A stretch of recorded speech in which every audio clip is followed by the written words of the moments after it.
totally agree. Dustin, your shot, brother. Mm-mm. Indeed.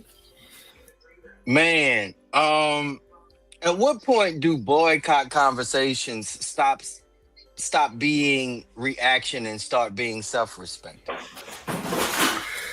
When the social media post turned into a strategic meeting, when liking a post turns into plans and execution, when going Mm. live rambling turns into organized orders and movement, when the respect is the bottom line going forward from here on out. Mm, mm, mm. The zip bottom line, huh? I mean, that's when the money actually moves, right, Dustin? I mean, that is the line right there. Posting is reaction.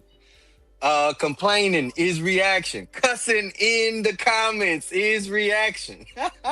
Sharing the video, I want y'all to know, is a reaction. But Not but necessarily self an respect says alignment. I already chose me.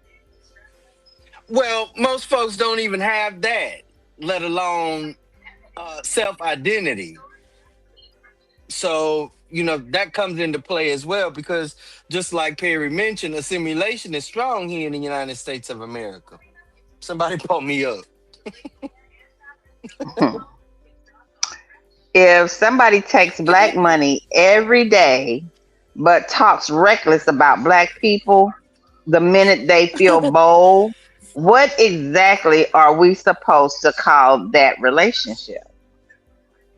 Abusive, domestic violence, um, what they call it when you manipulate an elder out of all of their earnings. That's what that is. Mm, That's what that mm. is. We call it extraction with a cash register. But hey, I had to at least let you know what this looks like in other relationships within our community, right? That's Mhm. that is what we call it. I mean, if you eat from a community and mock that community, that is not a partnership. That is not a collaboration. That is not coalescing, if you will. If you depend on black dollars and then laugh at black economic discipline, that is not solidarity. If Mm. your store survives because black people keep walking through your door, but you think black people are too lazy, too disorganized, too broke, uh, too dependent, or too weak to even redirect our money, that my friend is contempt. And you are held in the courts. You are held in contempt of the black court. I just want you to know. And contempt with the register is dangerous, sir, ma'ams. Y'all didn't realize that because contempt does not stay in the mouth. It don't stay like how you tell your children and put a bubble in your mouth. I'm sorry, maybe I did elementary too long. Put a bubble in your mouth. It becomes customer service. It becomes suspicion, following people down aisles, disrespect at the corner, talking to black elders like they are a problem. I've seen these things happen, especially in our community already ago. Watching black youth like criminals before they touch even anything. Didn't we say last week you walk in the store and the ringer go off? I'm just saying.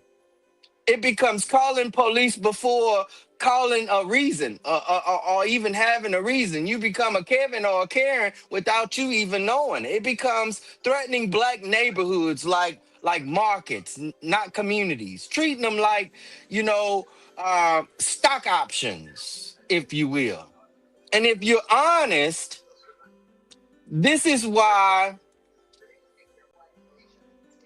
that viral arrogance hits so hard. Because black people heard the message underneath the words. We seen it on our receipt, if you don't mind, because we know that 99 cents is 99 cents, not a dollar seven. especially here in the state of Texas, the message was, you need us. You will be mad for a few days. You'll still come back. That's the message that they anticipate. You cannot organize. That's what I heard. You can't build and you can't feed yourself. You can't cook. You can't out network us. Make that make sense. And all of the access that you have is because of the black community. That's the insult. Not just the words, the assumption. And I need black folks to hear me clear 100%. The reason some people get bold is because they think our anger has no follow through. I'm going to say it again. They think our anger has no follow through. They think we will cuss them out on Tuesday and be back in the shop by Friday. That's what they believe. That's what they believe. They think convenience will beat principle, especially in our community. They think it will, habit will beat dignity. They think social media outrage will not become economic behavior. So if we offered, if we are offended, if we offer, some type of medium or some type of other resolve, that's not taken. We need to prove it with discipline. I definitely want y'all to know: no hate, no violence, discipline. Not random attacks on innocent people. Discipline. If you want black money, respect black people. If you cannot respect black people, stop expecting black dollars. It's not that complicated. That is grown folk economics. That's grown folks economics. And when your store fails, we're gonna buy that too. Chat question number 1. Make it plain if you can. Only if you can. What matters the most in this particular, I guess, like, dynamics? Is it the disrespect? Put a 1 in the chat. Put a 2 in the chat for the money. Put a 3 in the chat for the lack of solidarity. Put a 4 in the chat for the need of boycott discipline. And put a 5 in the chat for all of it. Definitely drop your number. I'll be dropping this in the chat. The roundtable question, whenever y'all get finished answering that chat question: when disrespect gets said out loud, what should black communities do first? Feel it, expose it, or financially answer it? Dr. Campbell, you have the floor. Okay. My answer to the chat question is the disrespect. And the roundtable question: when disrespect gets said out loud, black communities should first do, well, they should do all 3, but in this order. First, they should feel it. Don't skip the anger. That's your compass telling you that something's off. Then expose it. Put it on Front Street. Name it clearly so nobody can gaslight you later. And then finally, answer it financially. That's the only language some folks understand. Your wallet is your biggest megaphone. So feel it so you know it's real. Expose it so that everybody sees it. And then answer it so that they remember it. Skip any step in your plan defense. Do all 3 and you're setting up the terms. 100%. 100%. Perry, you got the floor.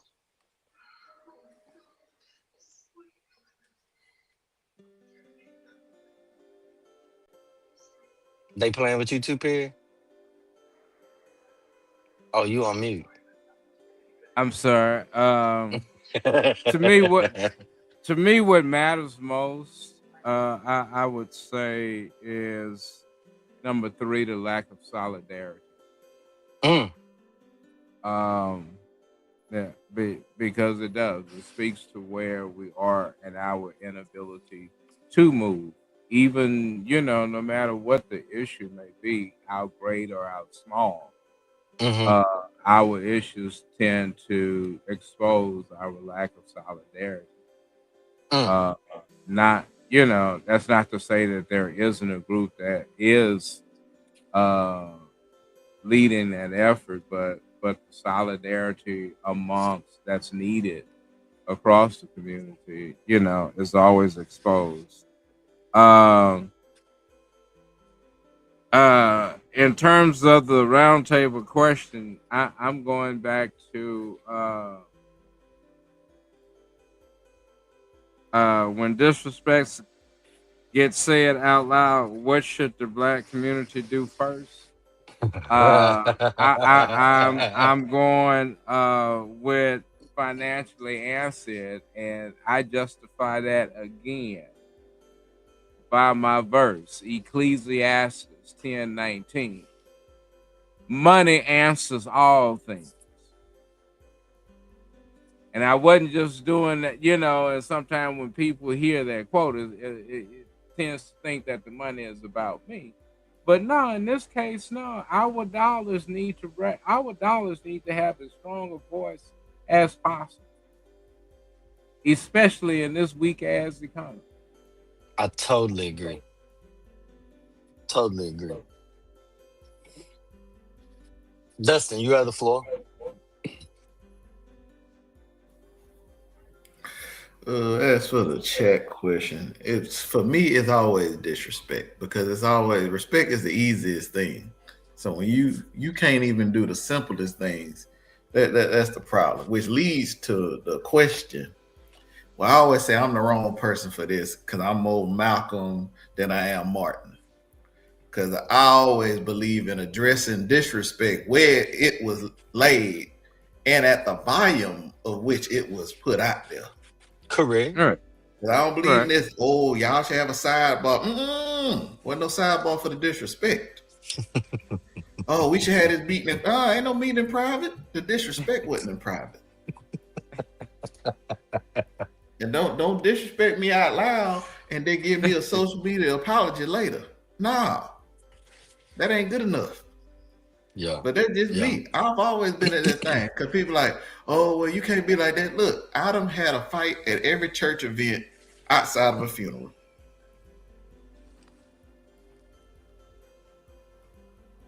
I just don't do the disrespect. You heard what he said. Don't come at him with no disrespect. Um, for me, I have to say all of them for the chat question. All of it. I didn't want to pick any one in particular because it all has its place, right? Especially in these types of conversations. It it takes too much disrespect for us to get a rise out of us. Too much Yeah. disrespect placed on it. Yeah. Too much money has already been exacerbated, if you will. The lack of solidarity, like you said, Perry, was there before the ringer went off on the door. Doom, doom. I mean, so like, and the need for boycott discipline has to come into play because even if it is intended just for one particular store owner, that has to it has to make a resounding sound in your community to not only Asian or small owned businesses, right? It has to speak and carry a big stick even to your Targets and your Kmarts, if y'all still have them, or your Walmarts, or your Lowe's, I mean, whomever, right? Your big box stores, all of them Home needs the Depot. same type of, yes, all of them need the same type of treatment, all of them. Yeah. Yeah. Now Well, for the I would have said all of them, but you said which mattered most, which I was trying to at least put a priority on it. So I mean, but I'm also glad I didn't say most because you said it a whole lot better than I could. So, as but far yeah, I as the agree. when it comes to the roundtable question, I had to, before I impose this question to you all. Of course, I had to grapple with it, and wrestle with it, because you know I didn't want to come off as the angry black guy, but We do all three, but in order. The question is, do we feel it, expose it, or financially answer it? And like Dr. Campbell said, we do all three.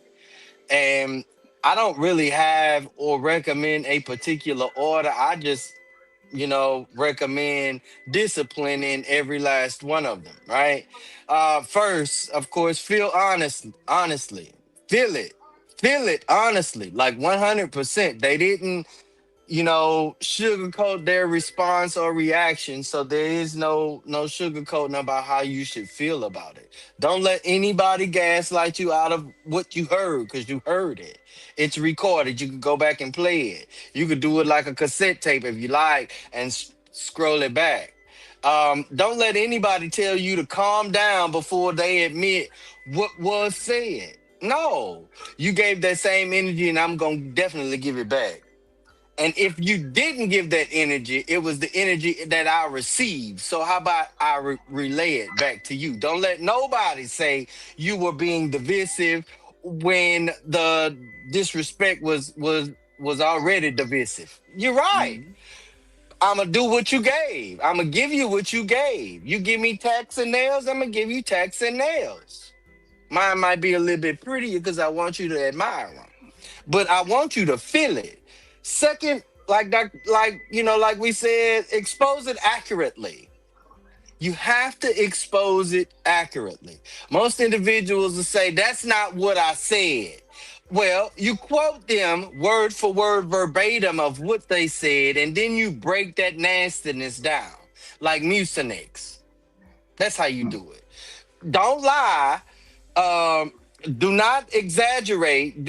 Don't turn one person into a whole people, You because got the remote. we sometimes do that. But don't shrink the issue either, especially when those individuals from a community that we've identified, and you ain't corralling your own people. So yeah, don't shrink the issue. Say exactly what happened, say who said it, say what connects to it, especially if it comes from our a reaction from our community. Say why it matters. Say why Black communities have the right to connect the insult to longer experiences of being profiled, watched, disrespected, and economically misused, if you will. Then third, financially answer it. Because if we only feel it and expose it, but keep spending the same way, disrespect learns not a damn thing. Black communities cannot be keep making disrespect profitable. If a business honors us, support it. If the business disrespects us, close it down. Period. Um, or if a business reinvests in us, build with it. If a business hires from the community, um, treats youth with dignity, especially training them to be able to work in these some of these spaces, knows neighborhood leadership. If I bring Dr. Campbell into a grocery store into the North End, and they don't say, "Hey, Miss Cat," we gonna walk up out of there. We gonna walk up out of there, and that's just a greeting from the door. You understand me? And because if a business, mocks us, profiles us, fears us, exploits us, insults us, and still expects our dollar, then our money should definitely leave. And Asians, I just want y'all to know, it's not just a few of y'all; it's several in our community, and they aren't just Asian.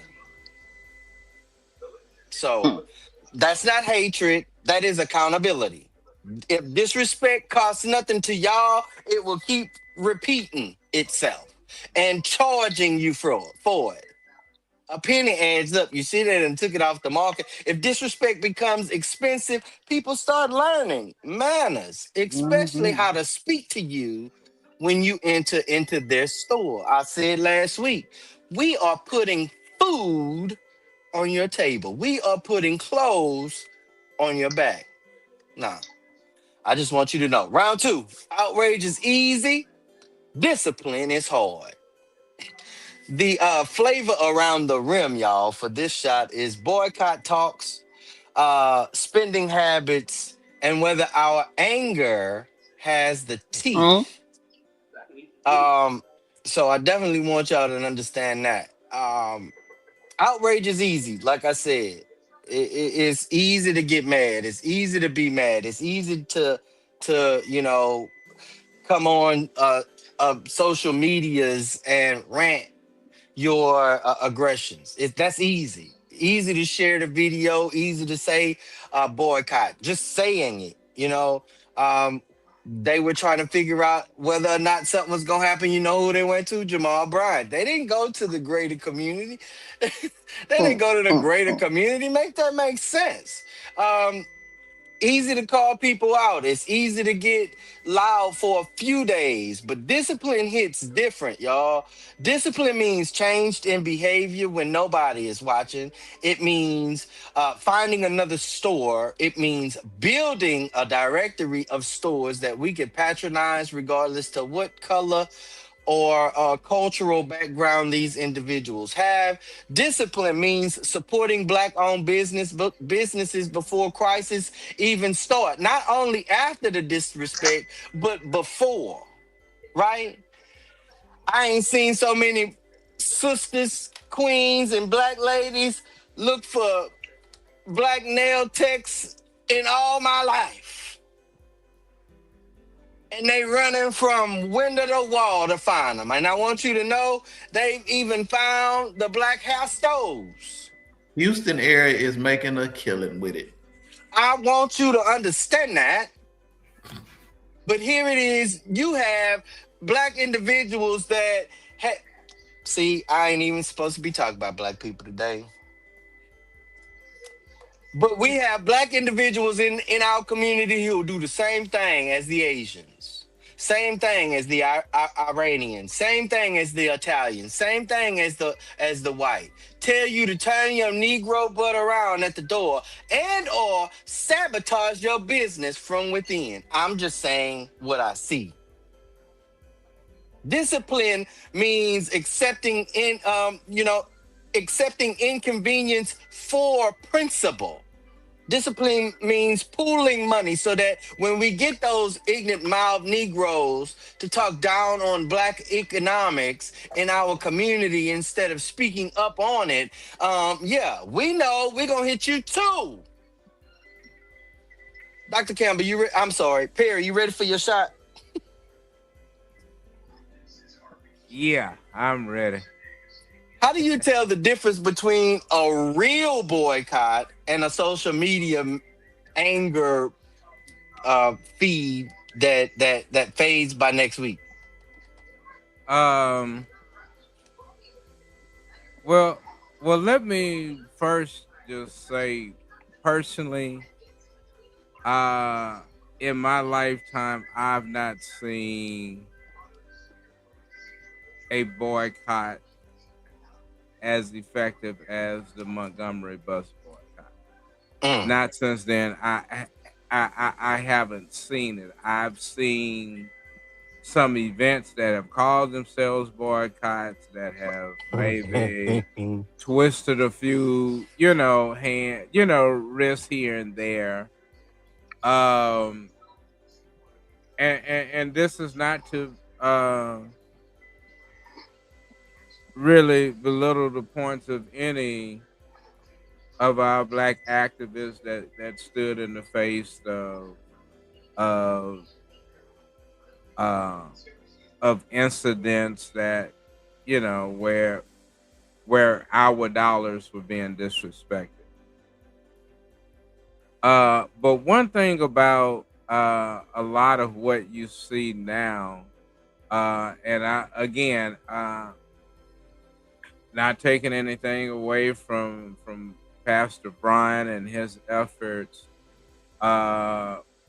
but we also must understand that those efforts also came at a time when this administration was giving hundreds of thousands of black women their exit papers from the government, and so their spending habits just change as a result of it. I mean, and Correct. so I not trying to get into whether or not what's effective, because I think we spend a whole lot of time in some useless debate over whether or not somebody hating and whether somebody just really critically just pointing some dots out, for you. So, I'm not there, but I will say about the Montgomery bus boycott and why I say that it was so different was because they anticipated the cost that what they were about to do was going to have on them. And so they had their strategy together. I mean, telling people to not ride the bus meant that you also meant to give them, you had to All provide a way right. for them to get to where they needed to be, because while it's saying support me, that's easy for you to say if you in your Buick and I'm you know Johnny Ten Toes and Sarah 2 feet down the street, and so they had to understand what the impact, what that was. They also, and we talk about the Montgomery bus boycott, but sometimes we tend to frame it in terms of what we did for to the bus system itself. But you have to understand that when black people weren't riding the bus, that meant that they weren't going downtown, and that meant that was affecting the revenue of the merchants downtown. And because they were changing black people's habits, and hell, some folks started noticing that black people were spending more money for gas. So hell, that Say it. you helped one side and moved it to another way, Yeah. and as it began to help others, they began to be your supporters. So we have to understand that it's just not this one battle. But if we come in here all strategic about and thumping our chests because we're mad with no strategy of where we go from here, and like I say, we are gonna have some people who are dependent on this, Uh-huh. who are going to justify staying by their own account. And can you blame them? Because you ain't brought me jack to understand how I'm going to meet my need every day. Man. Man. So I want to be mad. Yes, I'm damn mad. But you have to understand that the Montgomery bus boycott didn't start with uh didn't start with just avoiding, getting up from a seat. It started when black folks said, I'm tired of this. And they made a Mhm. plan Mm. And stuck to it. and stuck to it. That was just the catalyst. Because they needed something to jumpstart this. So Facts. we get caught in this fantasy illusion of what our history was. Rosa Parks just denied. No, they needed a reason for that to happen. Yeah. Yeah. And knowing how white folk would act, they did what she knew would get them to respond. Correct. Correct. So we Correct. keep seeing responses and then trying to respond to a response when, hey, move your money, get your strategy. As my mama used to say, I'll show you better than I can tell I you. could tell you. Yes, indeed, sir. Yes, indeed, sir. A real boycott has structure. That's what I heard. Yeah. Um, it has targets, demands, timeline, alternatives, communication, tracking, leadership, exit conditions, as well as contingencies. Social media anger has volume. That's it. A real boycott asks, who are we not spending with? Who are we not patronizing and why? For how long? What do we want? What do we want from this? Where are we sending the money instead? How do we measure the impact? What and or who speaks for the demand? That's the difference, y'all. I mean, like, I heard it. I hope y'all grabbed y'all notebooks for that one, Lil Malcolms. If there's no structure, then it's not a boycott. I just want y'all to know it's a public mood. So, Lil Martins, I need y'all to get the right mood. I really need y'all to get the right mood. The guest shot. What does economic self-respect look like in practice, not just slogans? Well, it looks like this. You check the brand before you check the price. It's not Mm. who's the cheapest, but who respects me. That's the first filter. Then you spend with intention, not habit. That's a coffee run. That sneaker. Oh.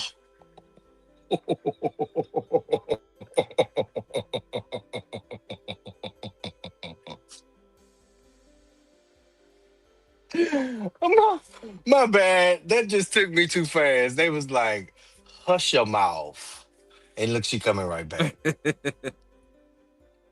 I mean, they hushed her quick. You understand that? Go ahead. Just huh? Finish throwing it back. Yeah. Huh? Finish throwing it back because you know they Can y'all cut you hear me? off. Yes, we can. Yeah, they cut me off. hmm Okay, so anyway, the first filter is to see who respects you, right? And then you spend with intention, not habit. That's a coffee run. That sneaker drop, you ask, does this money come back to me or just leave me? Mm. Check yourself. Correct You keep a yourself. list. hmm You keep a list, not just a memory. Know who's on Mm. your side and who's not. That's your power grid. You accept that it costs more sometimes, and you're okay with that because cheap disrespect ain't actually cheap. I just want you to And know. you teach your circle the same because self respect isn't private, it's a practice you pass on. In short, it's not about never spending, it's about never spending like you don't matter. That's the rhythm, not the rally. Thanks. Heck, Facts. you can ask Target. It looks like a $12.4 billion loss, and that wasn't even 100% of us. Hmm. Come on now. Yep. Yep. Yep. That's it. That self-respect has to leave the mouth and into the budget. When you Where you shop, where you bank, who you hire, who you promote, who you recommend, Hmm. who you stop rewarding. That's where respect becomes real, 100%. hmm Dustin, you ready for your shot? Indeed. Why do some people want the language of Black solidarity without spreading the discipline that will give it teeth? That's because talk is cheap. Because Mm. last time I checked, posting on Facebook, WhatsApp, Instagram, YouTube, TikTok, WeChat, Telegram, Snapchat, Twitter, which is X now, Mm-hmm. X LinkedIn, now. Reddit, and even fan base is completely free. So anybody can do Free. that. Because doing all that requires no inconvenience, no change in Correct. habits, no nothing. True. So you just got to get uncomfortable for a little bit. You got to put a little more gas in your car because instead of going 2 blocks down the road, now you got to go 6. for the people in Houston, you got to go from the north side to the south side. I know you don't want to ever do that, but you're going to have to do it because the people you're looking for is right there. Or They you right can there. just, instead of going to the other side of Houston, go to one of the surrounding cities. Because I heard they're populating very well with Black-owned businesses. That's just a habit you're going to have to recreate because people like to get comfortable entirely too much. Mm-hmm. And when you get comfortable, you put up with a lot of foolishness to stay comfortable. So actually, a little discomfort, a little seat adjustment, a little extra in the gas tank, all in the name of self-respect. That's all it is. Yeah. Yeah. Yeah, I agree because discipline is not cost efficient for some individuals. It's not cost comfort. Uh, that's the truth right there. Everybody can post support, um, supporting black businesses, but can we drive an extra 10 minutes, like you say? Can we go an extra few blocks? Can we wait an extra day? Because I look forward to supporting my black owned businesses, but most of them are closed on Monday. So you know what that means? I'll wait. I'll wait. I'll wait till Tuesday to get my beef tips. I'll wait till Tuesday to get my fried chicken wings. That Get way my I pay brisket cash. fries. You know what I'm saying? I don't mind. I don't mind at all. Can we pay a fair price? What's considered to be fair to a black owned business? We see that we as black consumers don't get charged the same as other individuals. So stop expecting the black owned business to pay for their resources that most others would be paying. That's not the case. That's not the case, nor has it ever been. I mean, can we stop running back to people who disrespect us because they are convenient? That is where solidarity gets tested and dressed in its finest attire, not in a caption or letting them get off without it hitting the register. I agree, Dustin. Take that extra little mile. Beaumont Drive to Houston. Southside closer to us than Lake Charles, I promise. I'm just saying. Dr. Campbell, your shot, don't get in trouble and get kicked off. I'm telling you now. I can't promise you that. Dr. Campbell, what should people be careful not to do when one ugly voice exposes a bigger tension? Don't make it only about that one voice. That's the trap. You focus all your energy on the person who said it, calling them out, roasting them, making them the villain, and you miss the real issue. The system Correct. that made them feel safe enough to say it. So be careful not to make it personal. It's not just them, it's the culture that co-signs them. Be careful not to get distracted by the noise. The ugly voice is a symptom, not the disease. Correct. Be careful not to let the moment pass without action. If you just get angry and move on, you wasted the tension. Be careful not to turn on each other. Nothing kills momentum faster than infighting while the Yeah. real culprit watches. The bottom line, don't shoot the messenger and call it a win.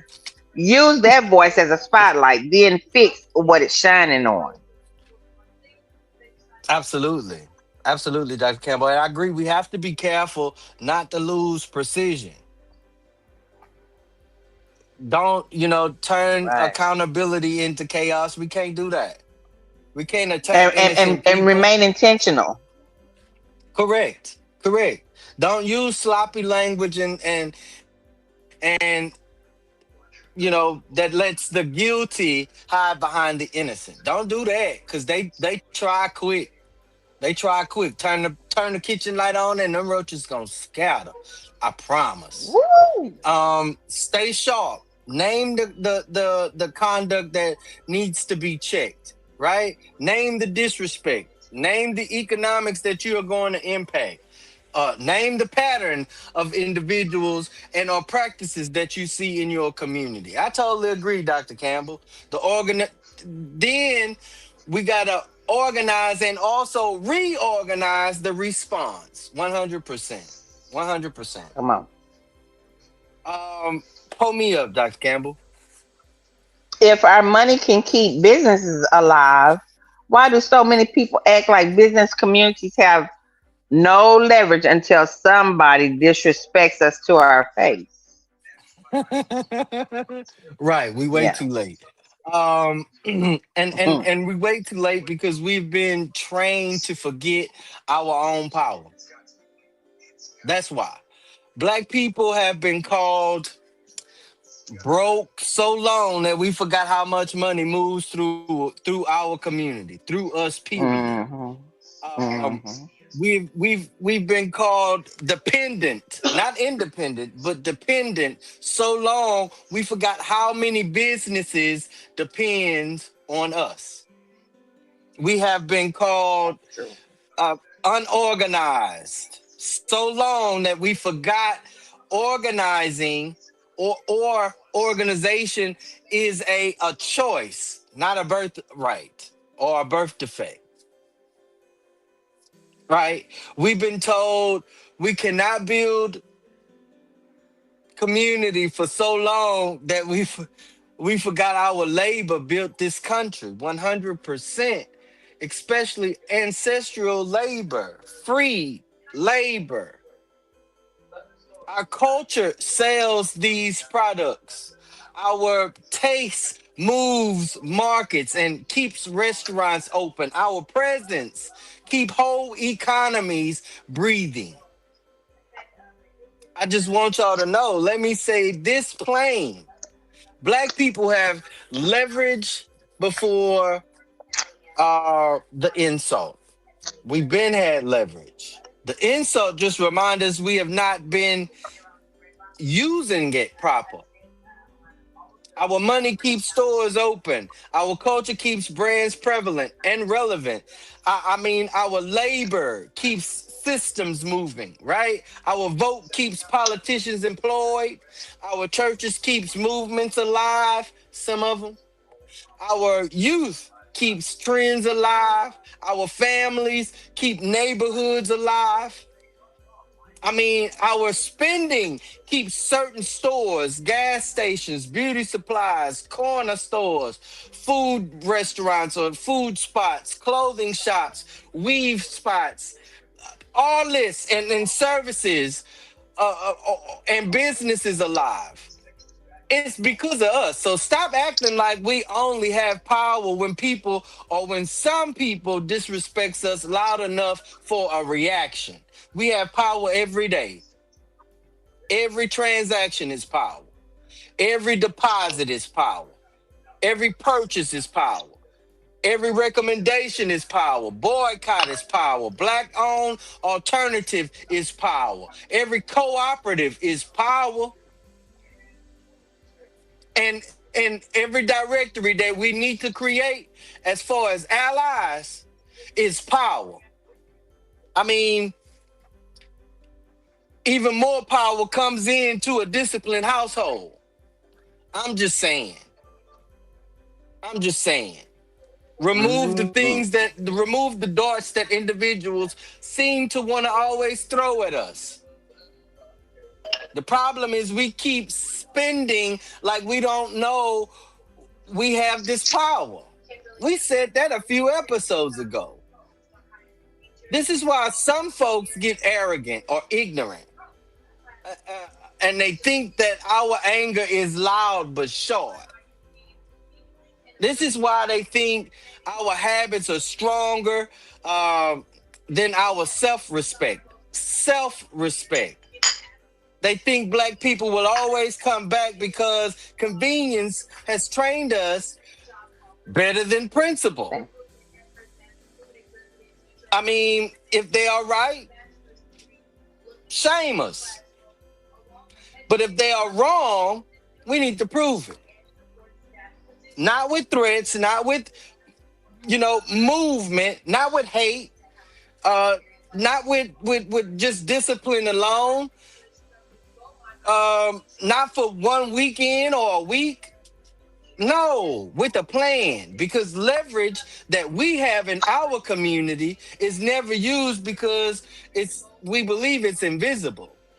And I'm 100%. I'm tired of black people or black powered people being invisible to black people, but obvious to everybody trying to sell us something. And then the crazy part about it is when we buy it, we find out we are the cultivators of it in the first place. Chat question number 2. What is the hardest for people? What is the hardest for people? Put a 1 in the chat for letting go of convenience. Put a 2 in the chat for finding alternatives. Put a 3 in the chat for staying disciplined. Put a 4 in the chat for separating anger from strategy. And put a 5 in the chat for all of it. Drop your number in the chat. I'm gonna be posting this in the chat while I'm doing that. The roundtable question for the table is: at what point does continuing to spend become agreement with the disrespect? Dr. Campbell, you have the floor.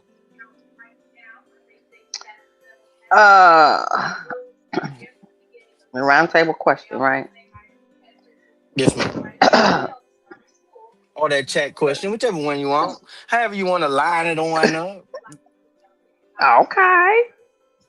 Then I'm gonna go back to the chat question, and I'm gonna By say all means.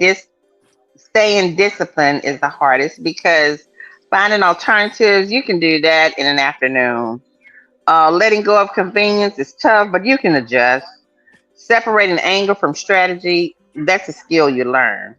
But staying disciplined week after week, month after month, when nobody's cheering and old habits are right there, that's the real battle. Yeah, Dr. Discipline is Campbell. the difference between a moment and a movement. Uh, and most people can't keep it up past the first inconvenience. That's what makes it hardest by far is staying Correct. disciplined. Correct. And so then the roundtable question, at what point does continuing to spend become an agreement with the disrespect? The moment you know better and you keep going anyway. Now, when you first hear about it, not when you first hear about it, not when you're still figuring it out, but the second you have clear proof, clear alternatives, and still choose the same spot, that's when your money starts being neutral and starts being a signature. You're not just Mm, buying a product anymore, you're co-signing the disrespect. One time, that's ignorance. Twice, that's a habit. Three times with your eyes open, that's an agreement. correct. So bottom Signed, line, sealed, delivered. if you okay, if your cash keeps flowing while their mouth keeps running, your wallet is saying what you want. What's in your wallet? And it's saying you like it. Yes, Huh? indeed. I say, what's in your wallet? Uh, talking too loud. Perry, you have the floor. Uh, Felt like I was channeling What? Dustin.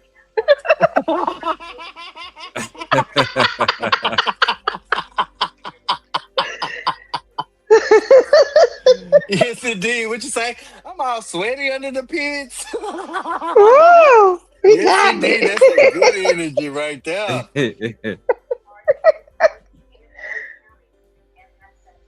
no, but I would definitely have to concur with Dr. Campbell with self discipline being the most.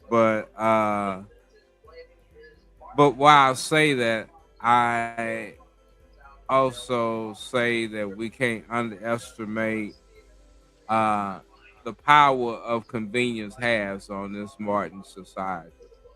Hmm. And people are constantly looking for their comfort zone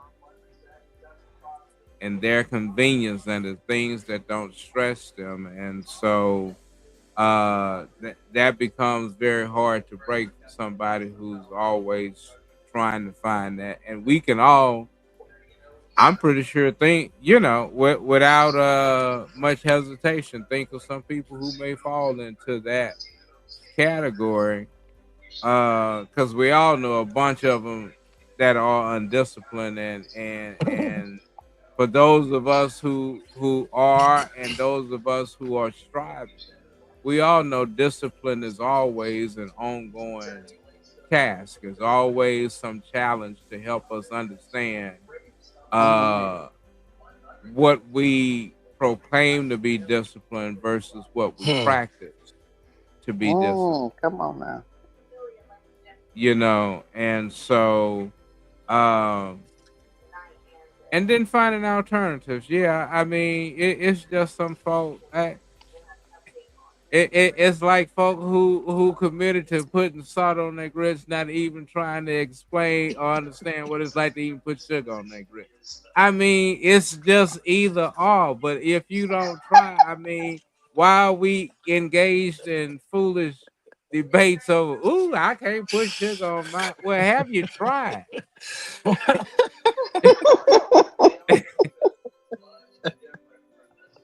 Man, and that's golly. and that's the ultimate disrespect, is that we don't understand how we get in our own way. Mm. Mm. Mm. Mm. Mm. Dustin, you have the floor. I'm gonna go with discipline like the rest, but for one reason, because I've seen us sell out and pack a black owned business for that first week, and then Boy. slowly start going back to what was convenient. So we had a hair store right here on Washington, Oops. but I'm gonna move on. Look, because if you was coming forward, you see, I turned my mic and my camera on. Nah, I'm Because gonna let them if make it because they gonna feel how they gonna feel, and I already told them you ain't gonna do nothing about it. So move on. So, so as for the question, I say it's the moment you spend a penny after the disrespect, because half the time it's like raising a child. The moment you reward hmm a bad behavior, you just created a learned behavior, Mhm. and they gonna think say that's that, how it's Dustin. supposed to go. Supposed to go. That's how that's supposed to go. 100%. Show me different is what I heard. Um, continuing to spend or continuance of spending becomes agreement when we know the disrespect is real. Mhm. We know the pattern is real. We know the alternatives are possible, and we still choose convenience over dignity. That's not that's not a guess. That's an observation. But I'm gonna be fair. I'm gonna be fair. I know everybody cannot change everyday spending habits overnight. That's obvious. Food deserts are real. Transportation is real. Prices are real.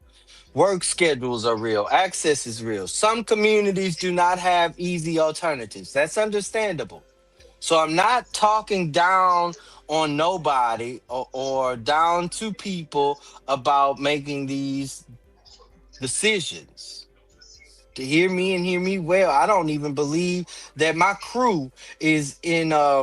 Chisel, if you will, manner, telling us to, you know, forsake it all, even the one that's around the corner. But what I am saying is this: once we know better, we start moving better. Everybody cannot leave every business immediately. That's understandable. But everybody can leave business eventually.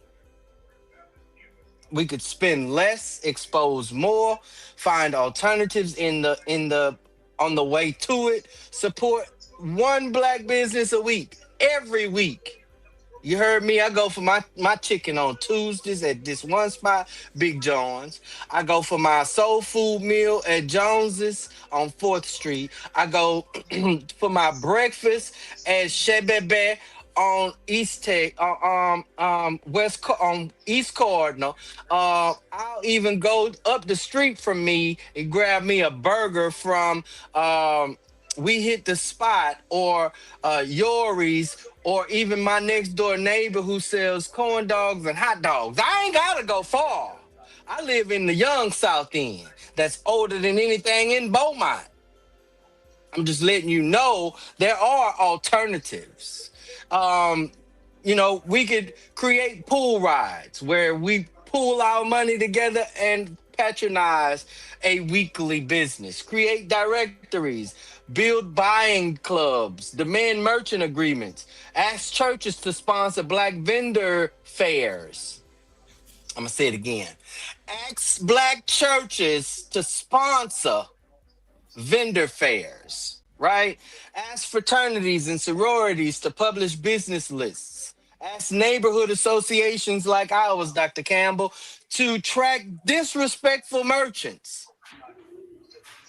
Because it's possible. You got merchants, I got merchants, they got merchants. Ask residents to do document profiling, right? Ask black professionals to make themselves easier to find, especially if you want black business. Ask families to choose at least one category where they will intentionally redirect their spending. We do not have to be perfect to be disciplined, y'all. We're not asking or calling for perfection. We're calling for discipline. But we do need to stop acting helpless. I want y'all to know that. Because if somebody disrespects you, your mama, your daddy, or like we used to say back in the day, your greasy, greasy granny, um, we fit to either fight or I'm gonna withdraw completely, right? Um, they learn the disrespect, uh that disrespect is affordable, especially being that they can say it and you're gonna come back tomorrow. And I want disrespect toward black people to become expensive. That's what I want. I want it to be so expensive that $1.99 soda cost you 39.95. That's how I want it. Not with violence, not with chaos, with organized spending, with organized withdrawal, with organized building, with organized standards, especially standards that we know were held by black businesses within our community. That's how spending stops being a habit and becomes power, y'all. I just want y'all to know that. Um, Round three. Respect has a price tag too. I just want y'all to know that. Somebody told us earlier, racism is expensive. I think Dr. Campbell said that. Black dollars, black dignity, and the cost of disrespect. Dustin, I'm pouring you up, la brother. What happens when communities keep funding spaces that do not respect the individual Well, or the community?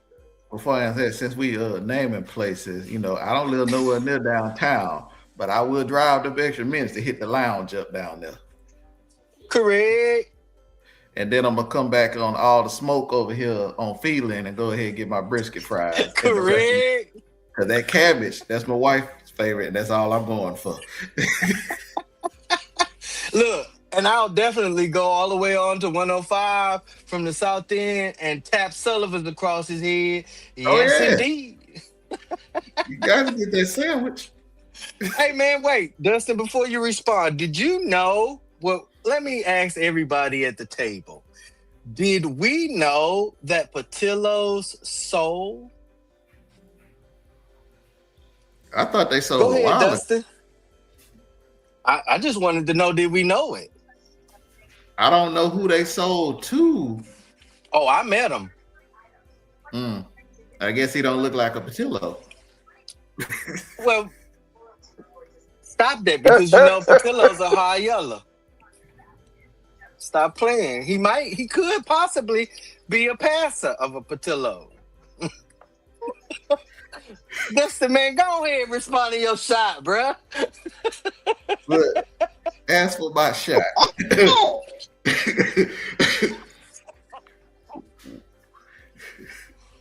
go ahead and read it to me one more time. What happens when communities keep funding What spaces happens when that do not community respect keeps them? the space they're not respecting? All right, Yes, so indeed. I ain't gonna name no businesses, but if a hit dog holler at you, what happens is what's going on right now. A raising in prices and a lowering in quality, especially service. Food portions begin shrinking. Cleaning standards are relaxed, leading to just passable standards from the health board. Arrogance from the owners, thinking they're the only option, rises up. Overall, dehumanization of the people who are your customers. Yes. All that I have seen within the city limits of Beaumont. So if that happened to be your restaurant, clean it up, fix it up, do better. Yep. Because I've seen some that will go above and beyond to reach out to the community, to help the community, to be very respectful, even when approached with extreme disrespect. They will Yes. return respect. But the rest of Yes. y'all, I don't care if y'all close tomorrow. Mm. I don't care how good your chicken supposedly is, or your house rice or whatever. Just name a few.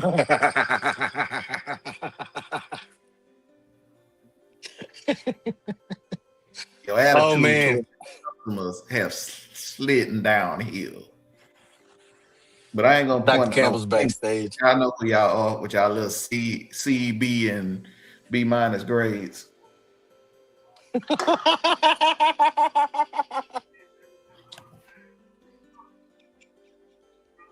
And before I go, paint the building, don't fix the inside. You need to clean, deep clean. Deep clean, spiritual clean. Go through there with some sage. Hole in in the it. wall. Yes, indeed. I agree, Dustin. They teach disrespect that like it can survive. That's what that is what happens in our community, especially from those individuals that you named. If a business disrespects the people and the money keeps coming, the business learns no lesson at all. None whatsoever. The community gets angry, the business gets richer. That is backwards, ass backwards, if you will. Disrespect should cost. It should cost exponentially, might I add. Profiling should cost. It should make you almost go bankrupt. I mean, and mockery should cost, and that should cost, and it should close your doors. Because if nothing changes at the register, nothing changes in the relationship. So I agree, Dustin, 100%. The guest question. What truth are people still too uncomfortable to say about anti-blackness in everyday economic life? Anybody could get that if they like. What truth are people still too uncomfortable to say about anti-blackness in everyday economic life. Asking me, the truth is, anti-blackness is not always dramatic. Go ahead, Dr. Campbell. Oh, I said that we are our own biggest obstacle. Mm, Not the racism, not the disrespect, but our unwillingness to walk away when we know better. People will talk all day about supporting black business and economic power, but the second it costs them an extra dollar or a 10-minute drive, suddenly the principle gets flexible. The uncomfortable truth, anti blackness thrives because our comfort is more important than our dignity. mm, We keep funding the very spaces that look down on us, not because we have no choice, but because right. we choose convenience over consequence. And that's the part nobody wants to say out loud. Nobody want to say it. It Nobody want to say disrespects it. us because of it. And because we keep showing up to spend it anyway. Yeah, yeah. Like I was saying, anti-blackness is not always dramatic, y'all. Sometimes it's customer service. Dr. Campbell just said it. Store security, hiring choices, loan denial, or credit. I live one block away from a grocery store, a very historic Italian owned grocery store named Service Food Store. It's now a non genetically modified meat market only. It used to be a full fledged grocery store.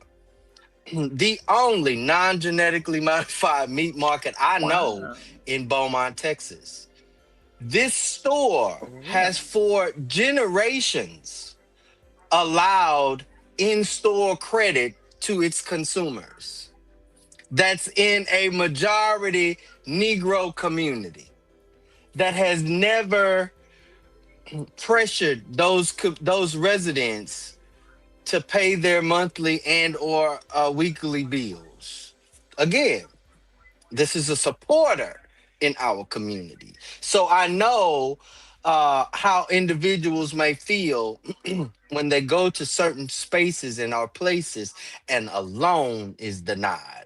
Location choice is different because they so chose not to build on this block, which is on this side of the tracks, but they chose to build on another block thinking that they were not going to be on this side of the tracks.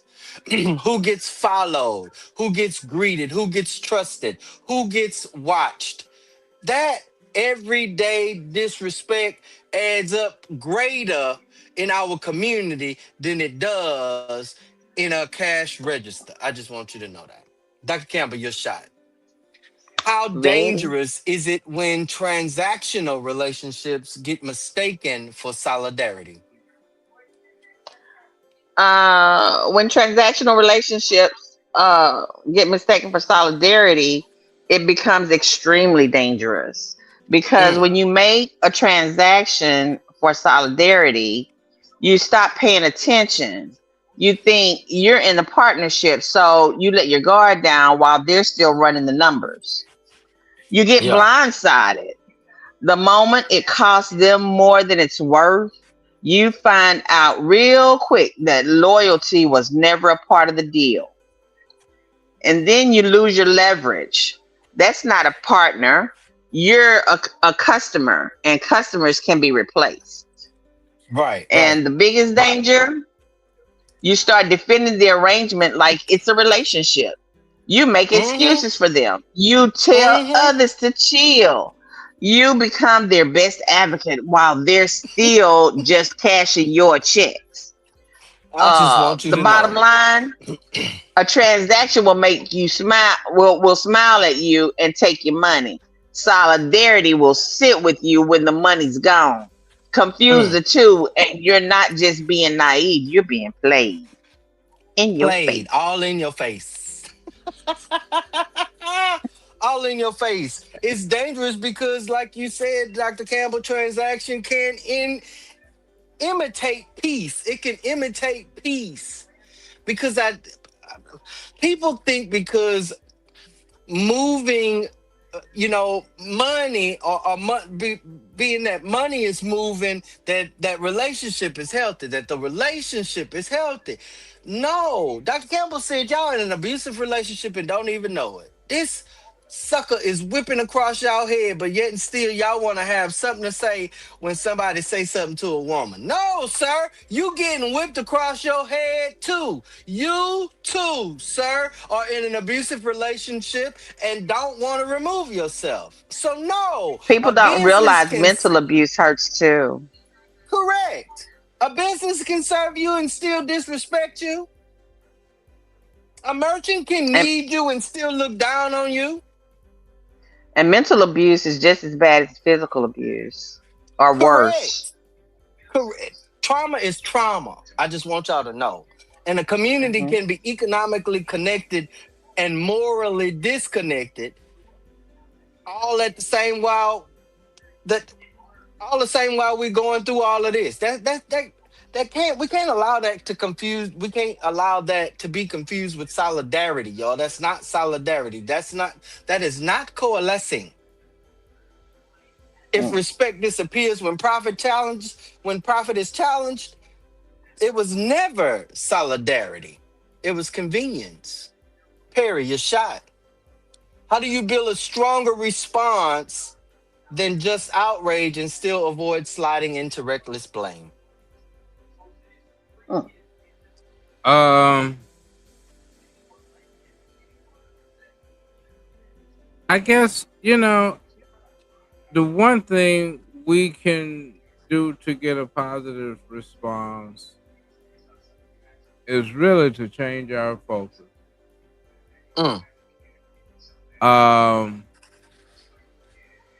in 1912, W.B. Du Bois went to Durham, North Carolina,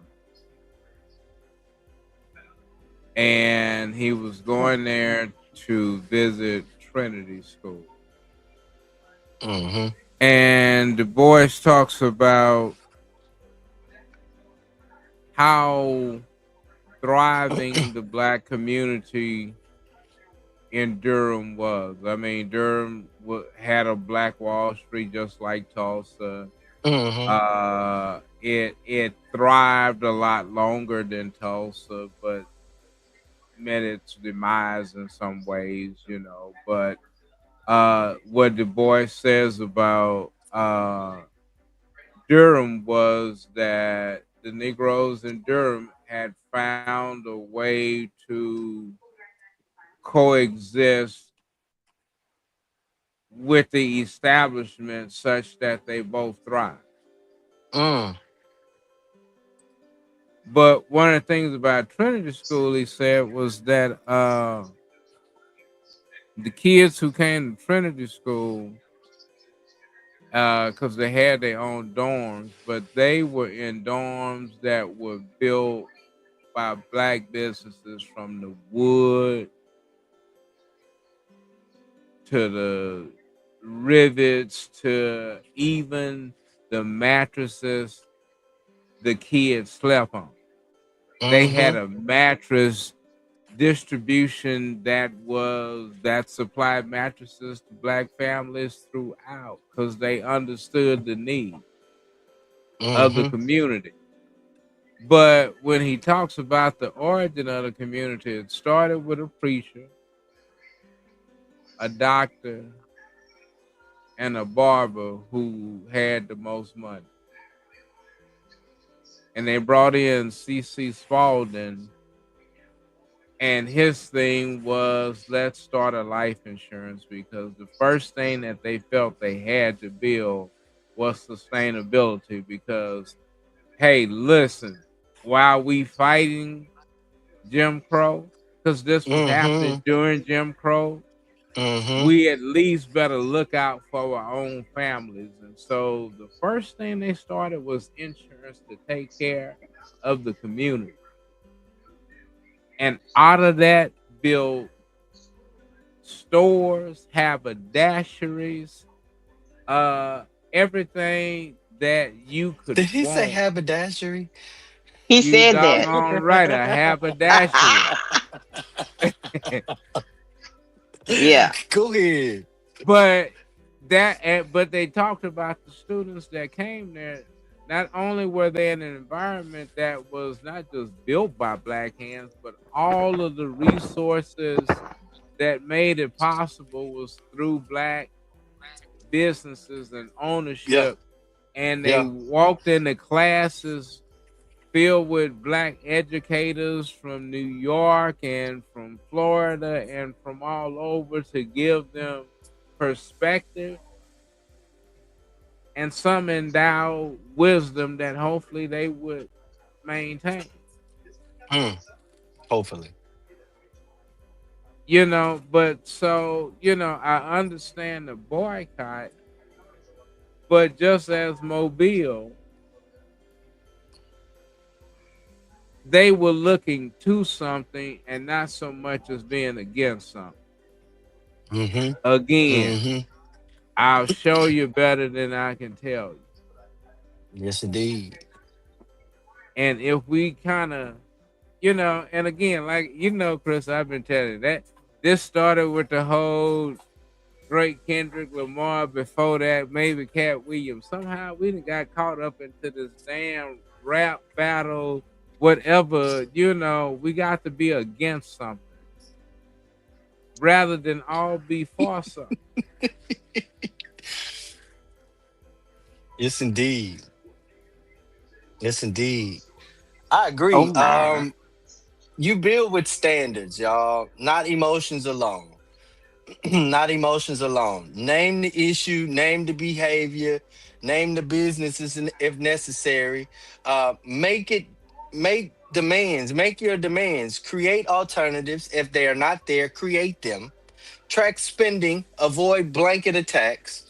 Um, discipline the message, discipline the message, and build black capacity while demanding respect from everybody. Right. Well, And I and do Chris, mean everybody. but let me not forget this one important part. They did that not when somebody had insulted them, but when they wouldn't even get access. Correct, correct, correct. So that was the ultimate disrespect. That they didn't Yep. even want you. I mean, and so I mean, at what point do we have to get to this point where disrespect is no longer one of our measuring rods, or even a part of our value system? Man, man. I'm just saying. Dr. Campbell, pump me up. If people want black money without black dignity, isn't it time to ask whether our spending has become too forgiving for far too long? Yes, long overdue. Long for a time. Long before long, long, long, long, too long. Yep. If I could say that. Yeah, our spending has been too forgiving, if you ask For me. far Too too long. automatic, habitual, disconnected from dignity, slow to punish disrespect, too quick to excuse people who would never excuse us. And that I'm not saying that to shame our people, but I'm definitely saying it to wake us up Mhm. because we have been conditioned to spin where we're not tolerated.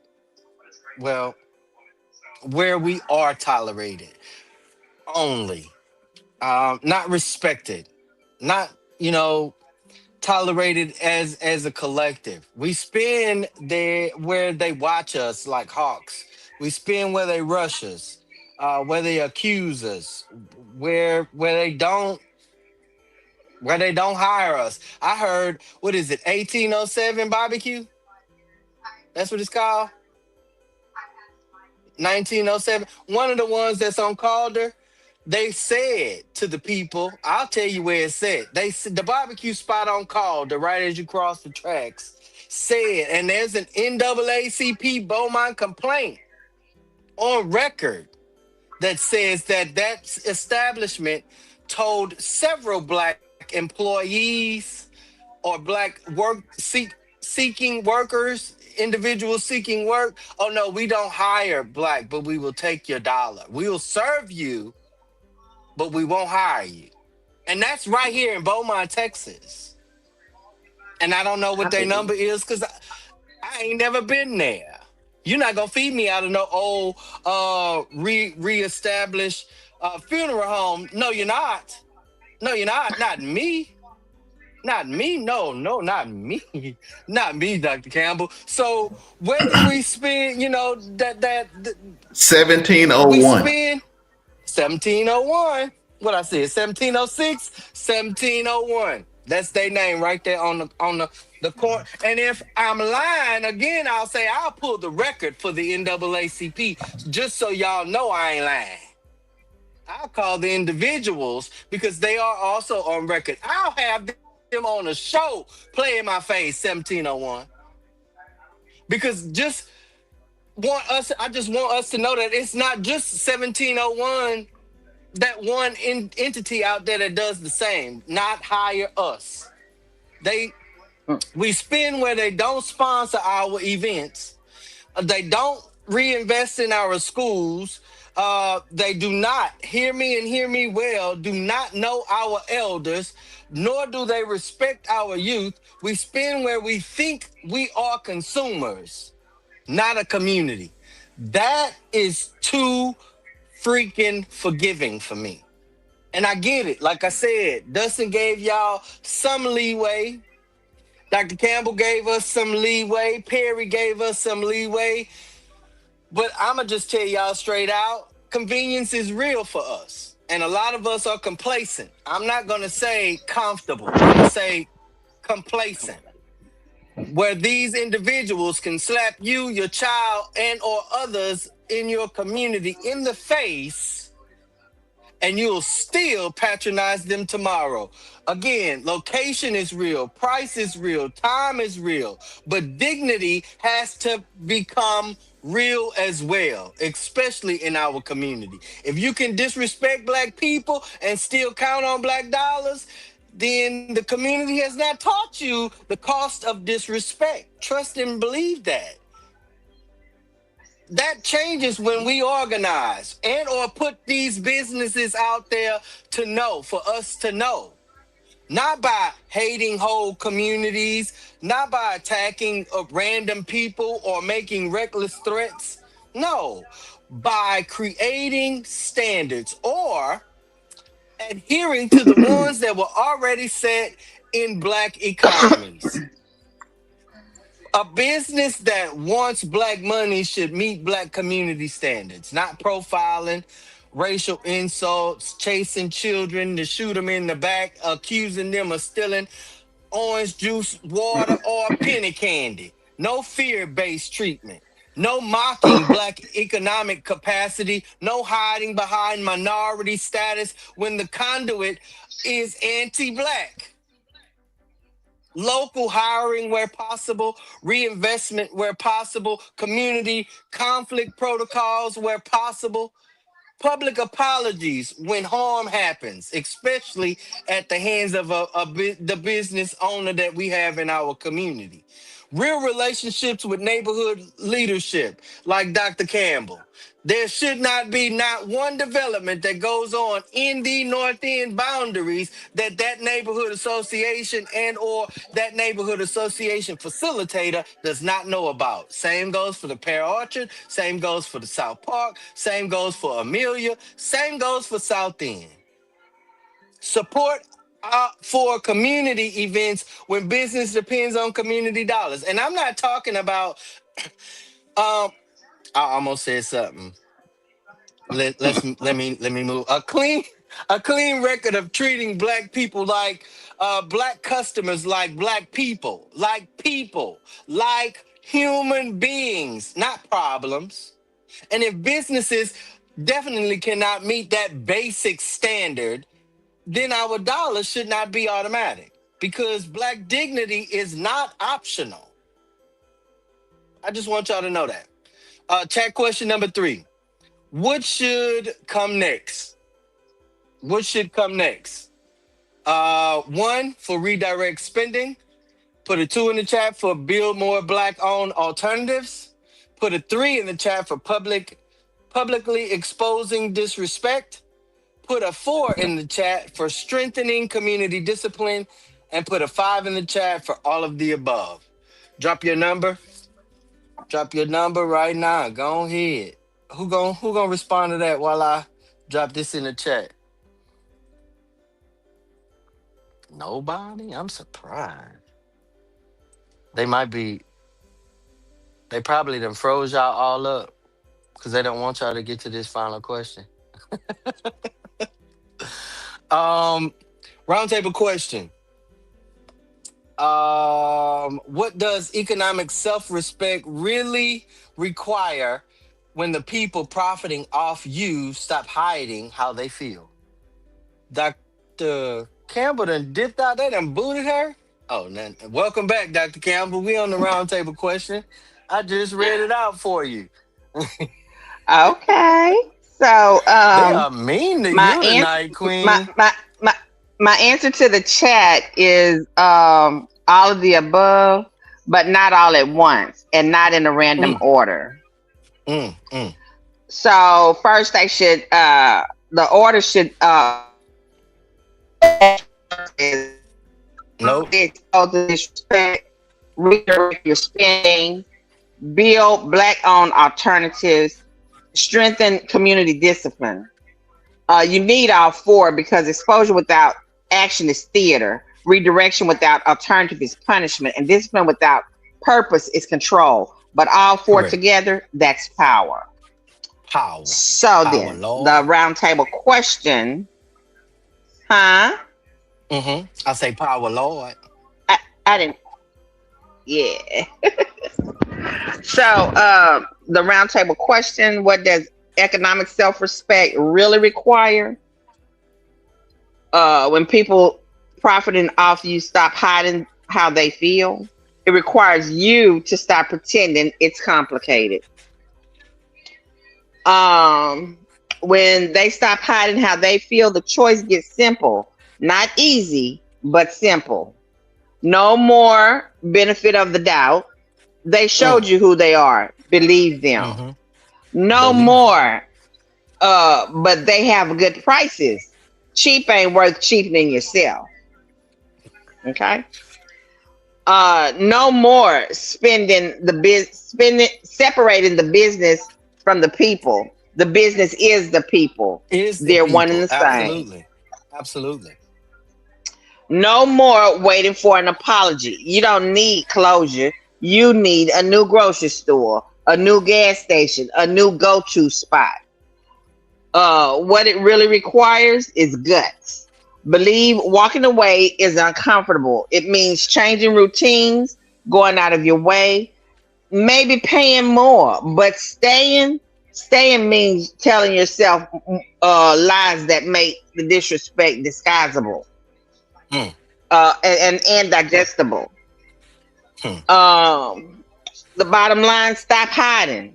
They stopped hiding. Now it's time for you to stop making excuses. Respect yourself loud enough that your feet match your mouth, and your wallet will follow. Yes, indeed. Take your feet and your face in the same place. Yes, indeed. Perry, you have the floor. With regard to the chat question, I definitely say all of the above. We they're all needed. I mean, one without. You muted, brother. Yeah, I would say all of the above because one without the others is not sustainable, and we have to quit looking for this magic pill that's gonna save us and gonna bring back everything. I mean, we keep talking about why can't we work together with which is sometimes laughable because when have we ever? I mean, there Hmm. have been times where we've been able to gather the masses, but when you really look at that story, you have to understand what it took to even gather the masses at that point. Absolutely. Absolutely. And so to sort of paint history in sometimes this fantastical view, uh, I think sometimes it's done because that's all people know, and it kind of keeps them from being held accountable to really the true parts and the structural parts that they don't know Hmm. and that we feel to this day. And I say that more to my generation than I say that to you and Dustin, because what you are inheriting, I mean, you don't have to take from me. Claude Anderson, Dr. Claude Anderson himself said those in the baby boomer class, we had already failed our children. Wow. Wow. Already failed And them. so, well, and whether or not we and he didn't just mean that economically. Mm-mm. We've made we the boomers have made our descendants and the generation after more dependent, more disillusioned about who they are Hmm. than any generation before. And until we come Man. to grips with that, I mean, again, I went back to this was 1912. Wow. They built schools because they understood that I at least got to put something tangible in your hands that makes you prosper. Right. Right. I got to at least put you on a path that helps you understand that you have some self worth, if nobody, then to yourself, by building your own house, by understanding that you can barter with your own self. I mean, Correct. with your own people, Correct. and we've lost sense of that. Great And sense of that. honestly, it's only coming a time where other groups have become just as disillusioned in some ways themselves. Yes, sir. But again, that doesn't make it right for us. I'm just saying for us, we've been down this road before. Right. More than any other immigrant group, however you slice it. And so for us to still be stumbling over some of these same things, I'm saying, can we turn the argument? Can we turn our energies into building us up? Because yeah, I mean, we're gonna always have enemies. But how do you get a people to come together is by helping them build something amongst themselves.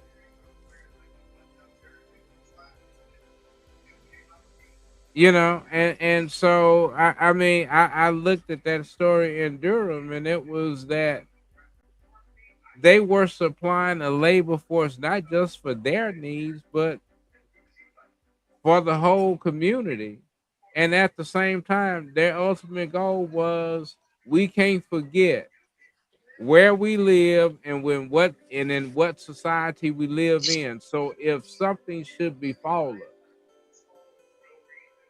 death by whether natural circumstances or these crackers around us, we want to make sure that we're gonna look out for family first.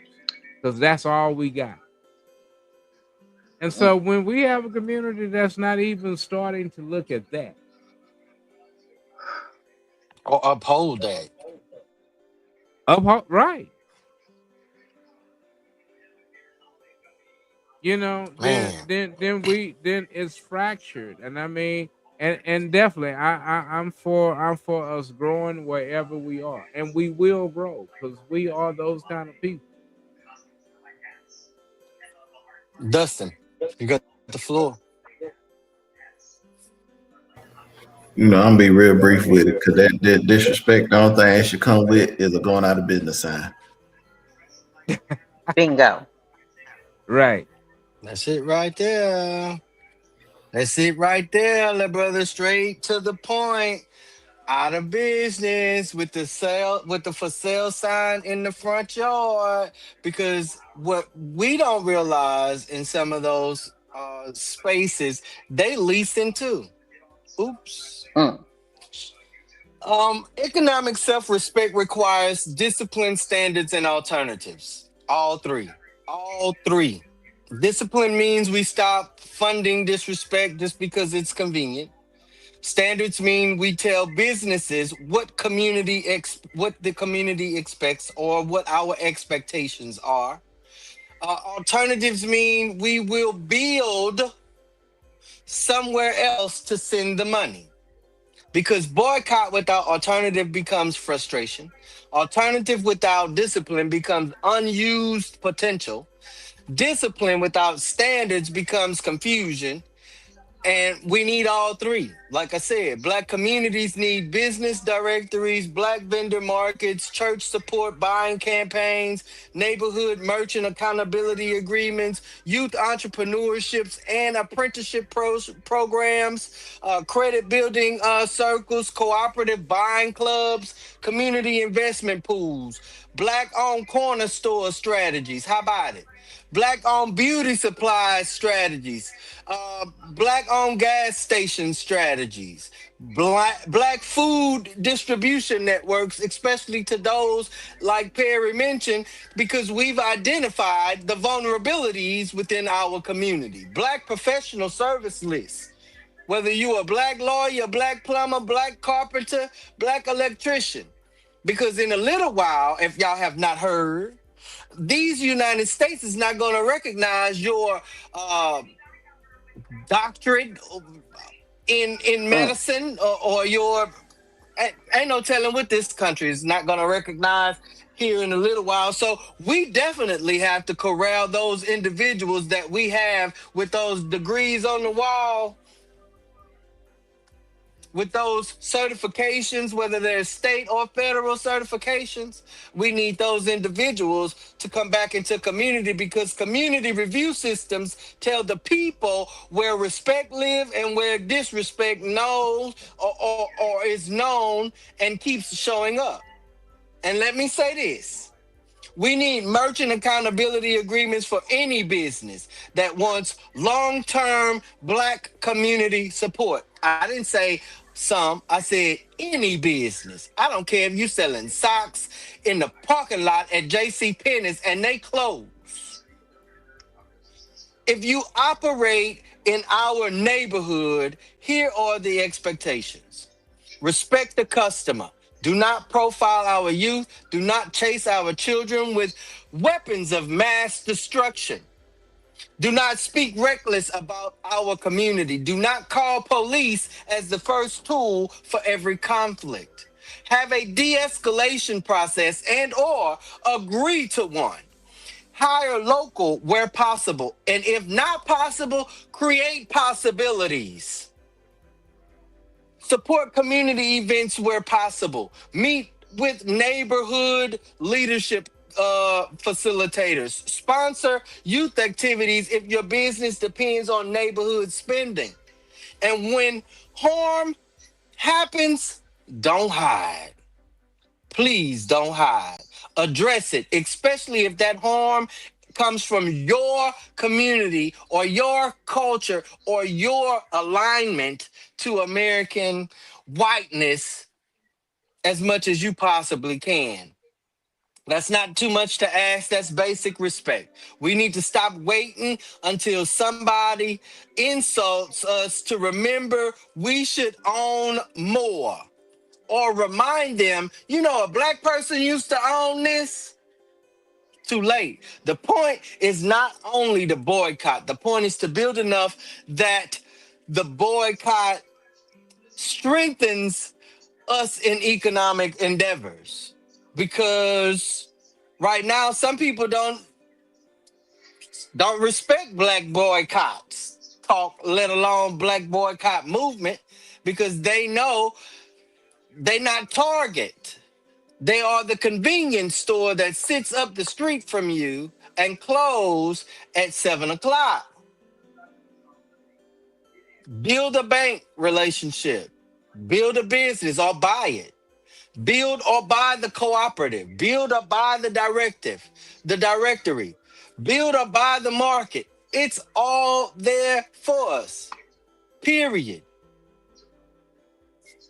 Now, before we wrap up, I definitely want my co-host to give us some good words or good knowledge that's going to carry us for the rest of the week. Dr. Campbell, you can definitely kick us off. Perry, followed by you, and then Dustin, and then I'll close us out. I'm gonna charge you, okay? So stop spending like disrespect doesn't cost you anything. This week, before you swipe your card, ask yourself, does this place respect me or does it want my money?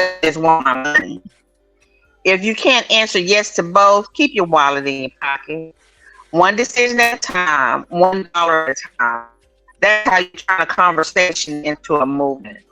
You don't have to do anything. I mean, you don't have to do everything. Just do something and do Mhm. it intentionally on purpose. Intentionally and on purpose. Perry, you have the floor. I want to close with this, and let me apologize because I know this is not following the theme, but let me start with this.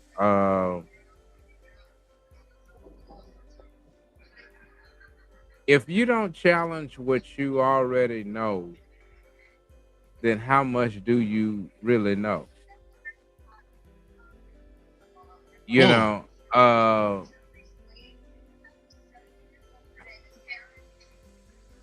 there's this thing that with the upcoming election. And I believe there's this idea that we keep believing that we need to get ready for the 2028 election. Uh, when there's every indicator that if 2026 does not go as some people are comfortably believing, fighting for 2028 is Is really out of the book. nonsense. Yes, indeed, brother. You know, I Yes, mean, indeed. how you fighting for something when you got a war right in front of you? That's And like a bully.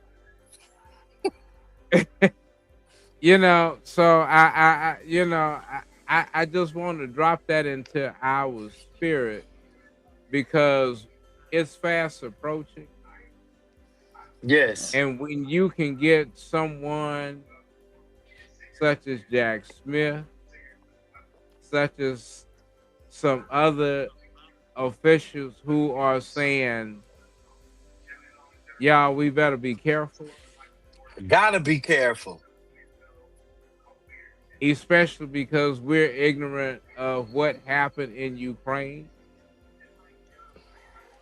and why the Ukraine war is where it is. I mean, and so that's, I understand we getting here with this, but we have to understand we got some pressing issues about our future that we need to make. And we really need to strategize about what that means, because all this other talk is just gonna be some bullshit. Facts. Especially if you ain't got no damn plan. Dustin, you have the floor. Well, we're gonna, hit them with a little quote of the week. What I come across on, social media, and the quote goes: "I looked in your cup to see if you had enough. You looked in mine to see if I had more than you. We are not the same."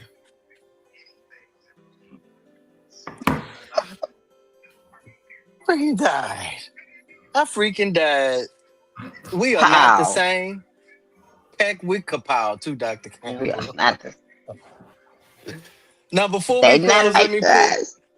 let me put some folks in their proper place. I definitely got to put folks in their proper place. The Asian-owned businesses or Asian business owners, however you want to be classified, who are doing right by black communities or doing right in the black communities, respecting the people, hiring, reinvesting. And I'm not talking about hiring us to sweep the parking lot. That's not what I'm talking about. Or to take out your trash. That's not what I'm talking about. Don't play in my face. Please don't play in my face. Respect the people, hiring, reinvesting in our community, speaking with humility, and treating black people like humans. Stay at the table. We see you. To the Asians, business owners who are eating off black dollars while mocking black people, profiling black youth, disrespecting black grief, or laughing at black boycott talk, you are not the victims when the community calls you out. You are being held accountable. To white business owners doing the same thing, this applies to you too. To the Arab, the Iranian, Jewish, Latino, African migrant, immigrant, Caribbean migrant, immigrant, and every other non black and other black business owners. Classes, if you will, operating in our neighborhoods, this applies to you too. If you respect the people can and will respect you. If you disrespect the people, especially the elder of the community, the people have the right to organize you completely out. And do not hide behind your identity when your conduct is the issue. To the folks who say, but not all Asians, we know that. We're not we're not talking to all of them when it comes to the conduct. We're talking to all of them when it comes to the correction, though. We definitely doing that. Stop using the innocent as a shield of the guilty. To folks who say black people should start their own businesses, we did. It got bombed from the sky. It got underutilized, especially when y'all figured out the way to take our nickel from circling in our community 500 times by introducing integration. Don't play in our face. You are absolutely right. Black business owners or black people should own their own business. So with that being said, if you got that attitude, run us that black business building that you are currently leasing from somebody else. To the folks who say, that say that, I just want you to know we will. We're just waiting you out. We're gonna boycott you out and replace you. I want you to know that. But do not say it with arrogance while your business exists because black people keep spending. Do not mock. Hear me and hear me well. Do not mock the customer who built your cash flow. Don't talk down to the people whose neighborhood gave you a market. Talk to black folks who keep saying we need them stores. No, we don't. Maybe for now in some places, but eventually, no, we don't. But need is not worship, y'all. I just want y'all to understand that. Convenience is not loyalty. Access is not dignity, nor is getting a job with some of these individuals because, again, like I said, they only want you to sweep out the caboose. If we need alternatives, then let's build alternatives. But stop defending disrespect like it's a utility bill we cannot escape from. To the black folks who talk boycott but never change spending habits, stop making our movements look unserious.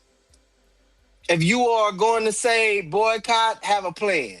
If you're going to say redirect, have a destination. If you're going to say build black, then buy black, support black, review black, invest black, mentor black, and be patient enough for black business to grow. Be consistent enough in our community for that black business to become competitive. To the merchants listening tonight, black money is not guaranteed. Black patience is not permanent. Black silence is not consistent, nor is black forgiveness a business model. If you profit from us, respect us. If you can't respect us, prepare to lose us. And to our own people, remember who we are. We are not just customers. We are not just a consumer base. We are a people. We are not just consumers. We are creators. We are not just spenders. We are builders. We are not just trendsetters. We are owners in waiting. We are labor, culture, spirit, memory, money, market, power. The problem is not that we have no power. The problem is that our power is too scattered, too emotional, too forgiving, and too easily redirected back to people who disrespect and blatantly disregard us in community as a whole. Period. That ends when we decide it ends, not with the hate, not with discipline alone, not with chaos, with standards, not with one viral video or reaction, with long-term economic shifts. That's how we move things back into our perspective. Because if solidarity cracks when black people ask for respect, then maybe it was never solidarity to begin with. Maybe it was just business as usual. And if it was just business as usual, let's do business like grown people. Respect has a price tag too. So family, tonight was not about a blanket hatred. It was not about withdrawing from individuals because of their race, culture, or identity. It was about economic truth. It was about anti-black speech. It was about disrespect finally saying itself out loud. It was about what black communities tolerate, what black communities finance, and what black communities must stop excusing. This episode was not about saying one loud mouth equals everybody, but it was definitely admitting one loud mouth can expose a wider comfort with disrespect. And if this is where we have to be mature and militant at the same time. Mature enough not to attack innocent people, militant enough to protect not to protect guilty behavior, mature enough not to generalize a whole group, militant enough to say Asian owned when the disrespect came from an Asian owned business, mature enough to be accurate, militant enough to stop being quiet, because accuracy without courage becomes cowardice, and courage without accuracy becomes chaos. And we need both. This episode was about asking whether black dollars have been too automatic, whether convenience has been beating principle, whether outrage has been replacing discipline, whether black communities are ready to stop rewarding people who do not respect us. Because the truth is simple, y'all. If people profit from black communities while speaking against black people, then the real economic self-respect requires more than anger. It requires movement, redirected spending, building black owned alternatives, publicly exposing disrespect like 1701, strengthening community discipline, create directories, support vendors, pooling our resources, teaching youth business etiquette as well as entrepreneurship, demand merchant accountability, reward respect, and punish disrespect. And stop acting like our dollars are too small to matter when everybody keeps chasing our daggum dollar. Don't hate the whole group, that's just lazy. But do not protect whole groups from accountability either. Just like I said earlier, Asian community, if you hear your wayward Asian uh, community member, you should be the first to corral. White, you should be the first to corral. Arab, you should be the first to corral. Not us. It shouldn't take a boycott for us to be respected, especially if you know where the dollar comes from. To my co-host, Dr. Campbell, Perry, and Dustin, thank you for bringing your minds, of course, your honesty and your fire to our guests. If anyone wants to join again, reach out to myself and our platform host, Tony Renfro, and check him out on Sunday at the Roundtable. The Knowledge is Power podcast live at 7 o'clock on Sunday, right here in the same space. To every viewer, listener, and engaging individual. Thank you for sitting with conversation that refuses to confuse silence with peace. This is episode 68, When Solidarity Cracks. Until next time, watch who profits from you, watch who mocks you, watch who respects you, watch who hires you, watch who reinvests in you, and watch where your money goes. And never let nobody, and I do mean nobody, convince you that black dollars should come without black dignity. And as always, y'all, stay prayed up, stay prayed up, stay prayed up. Thank y'all for watching and listening. God bless y'all. Good night.